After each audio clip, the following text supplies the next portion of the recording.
Assalamualaikum warahmatullahi wabarakatuh. Perkenalkan, nama saya Ahmad Jainul dengan NIM 210521618031. Di sini saya akan menjelaskan mengenai jenis-jenis pengujian beton keras dalam destruktif test pada mata kuliah teori dan praktik pengujian bahan. Ada dua cara dalam pengujian material di industri, yaitu dengan cara pengujian merusak atau destructive testing dan pengujian tanpa merusak atau non-destructive testing. Pengujian ini sangat diperlukan di bidang industri sebab pengujian ini akan membantu mengenai sifat dari material yang akan digunakan di industri. Material yang digunakan di industri seperti besi, stainless, beton, aluminium, baja, kayu, dan lain-lain akan diuji sebelum digunakan. Destructive testing atau pengujian dengan cara merusak merupakan alat uji pada material yang diuji cobakan dengan cara merusaknya. Tujuan dari destructive testing adalah untuk memahami ketahanan suatu material dengan cara merusak agar dapat mengetahui apakah material kuat jika ditekan, tarik, dan dilengkungkan, dan sebagainya, sehingga menciptakan material yang berkualitas nantinya. Pengujian dengan merusak material ini, informasi yang didapat pun akan lebih baik. Pengujian ini dilakukan untuk mengetahui performa pada material yang bersangkutan. Salah satunya bila material tersebut dikenai kerja dari luar dengan besar gaya yang berbeda-beda. Kemudian terdapat pengujian tarik atau tensile testing. Tensile testing merupakan pengujian pada material dengan cara menarik suatu material sampai putus. Tujuan dari pengujian ini yaitu untuk mengetahui seberapa kuat material jika ditarik. Cara kerjanya yaitu dengan memberikan beban gaya tarik ke material yang terus bertambah secara bertahap hingga material putus. Langkah pertama dalam pengujian tarik adalah membuat spesimen sesuai dengan standar yang telah ditentukan. Setelah sampel dibuat, kemudian dimasukkan ke dalam mesin uji. Selanjutnya adalah tahapan pengujian, di mana pada tahap pengujian ini kita menunggu beberapa saat hingga sampel uji patah. Nilai tensile strength atau kuat tarik, yield strength atau kekuatan, dan elongation atau kemuluran dapat dilihat pada layar monitor. Pada sisi sebelah kiri ini merupakan alat untuk pengujian tarik atau tensile testing.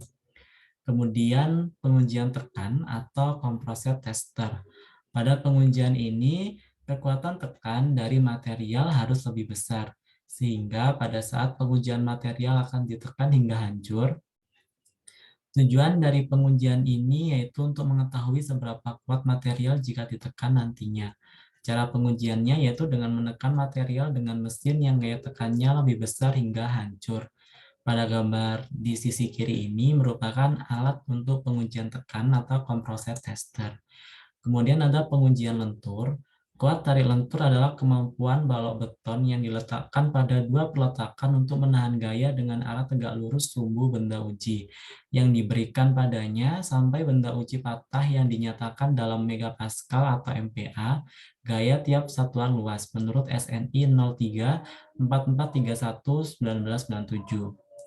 Sebuah balok yang diberi beban akan mengalami deformasi dan oleh sebab itu timbul momen-momen lentur sebagai perlawanan dari material yang membentuk balok tersebut terhadap beban luar. Tegangan yang timbul selama mengalami deformasi tidak boleh melebihi tegangan lentur izin untuk bahan dari beton itu. Momen eksternal harus ditahan oleh bahan dari beton dan harga maksimum yang dapat dicapai sebelum balok mengalami keruntuhan atau patah sama dengan momen penahan internal dari balok. Sistem pembebanan pada pengujian tarik lentur, yaitu benda uji dibebani sedemikian rupa sehingga hanya akan mengalami keruntuhan akibat lentur murni. Pada gambar di sisi kiri bawah merupakan gambar dari alat pengujian lentur. Kemudian terdapat pengujian kekerasan Brinell, di mana pengujian kekerasan Brinell adalah sebuah pengujian kekerasan metal yang dapat menyajikan informasi yang bermanfaat mengenai material metal. Informasi yang disajikan dapat dikorelasikan ke kuat tarik, ketahanan, duktilitas, atau karakteristikas material metal lainnya. Dan pengujian ini dapat juga berguna sebagai kontrol kualitas dan sebagai seleksi material. Uji kekerasan Brinell menggunakan bola uji sehingga dapat mengukur material yang permukaannya luas. Berbeda dengan jenis pengujian lainnya seperti Vickers yang menggunakan indentor berupa kerucut sehingga bagian yang diukur sangat kecil. Pengujian yang dilakukan pada objek yang luas dapat memberikan nilai pengukuran kekerasan rata-rata dengan akurat. Untuk yang kelima terdapat pengujian core drill. Uji core drill atau dapat juga bor inti adalah suatu cara pengujian beton keras dengan cara mengambil sampel atau contoh silinder beton dari daerah yang sangat kuat tekannya diragukan.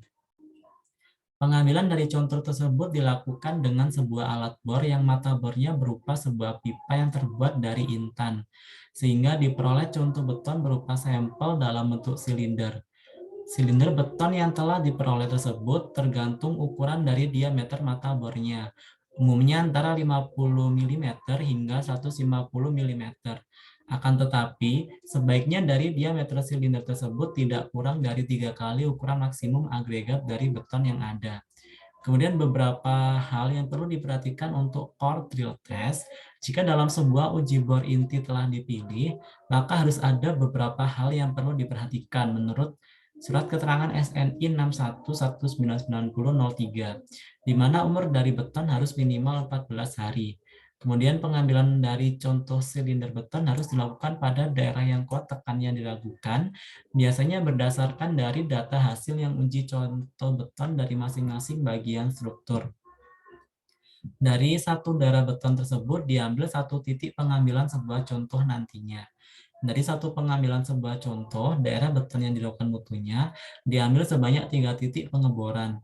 Pengeboran yang telah dilakukan harus di tempat yang tidak membahayakan sebuah struktur, misalnya jangan terlalu dekat dengan sambungan tulangan, momen maksimum dan juga dari tulangan utama. Pengeboran yang dilakukan harus tegak lurus dengan permukaan pada beton. Lubang bekas pengeboran yang harus segera diisi dengan beton yang mutunya minimal sama baiknya. Kemudian bila ada beton yang telah diambil sudah berada dalam kondisi yang kering selama masa layanannya, benda tersebut uji silinder beton atau hasil bor inti haruslah dilakukan uji kondisi pada saat kering. Bila sebuah beton yang diambil sudah berada dalam kondisi sangat basah selama masa layannya, maka silinder harus direndam terlebih dahulu minimal 40 jam dan dapat dilakukan pengujian dalam kondisi basah.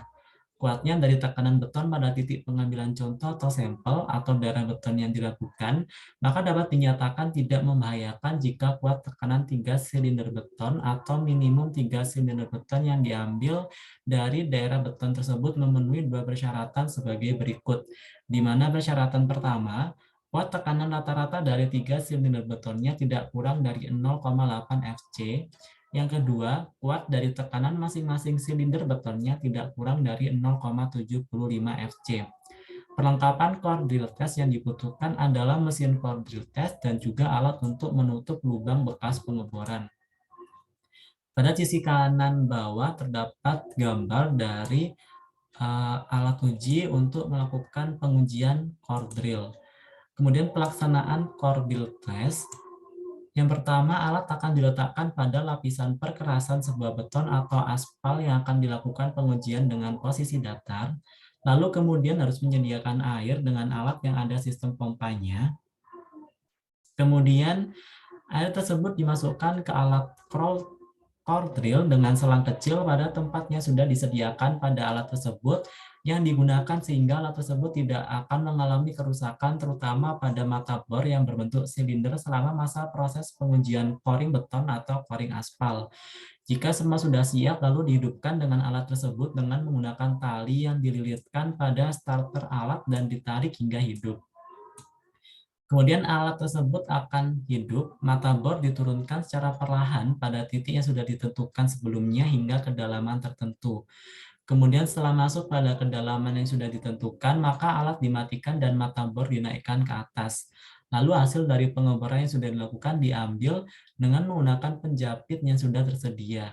Dan setelah itu dilakukan pengukuran tebal dan dimensinya serta diamati sampel tersebut apakah perkerasan tersebut sudah layak untuk digunakan atau tidak. Pemeriksaan di atas dilakukan bertujuan untuk mengetahui secara tepat dan detail susunan struktur dari sebuah konstruksi jalan, jenis perkerasan, presentasi susunan, atau dapat juga untuk memeriksa perubahan dari struktur jalan, serta cara kerja alat dari mesin coring. Demikian presentasi saya mengenai jenis-jenis pengujian beton kasar dengan destruktif test. Atas kurang lebihnya saya mohon maaf. Wassalamualaikum warahmatullahi wabarakatuh.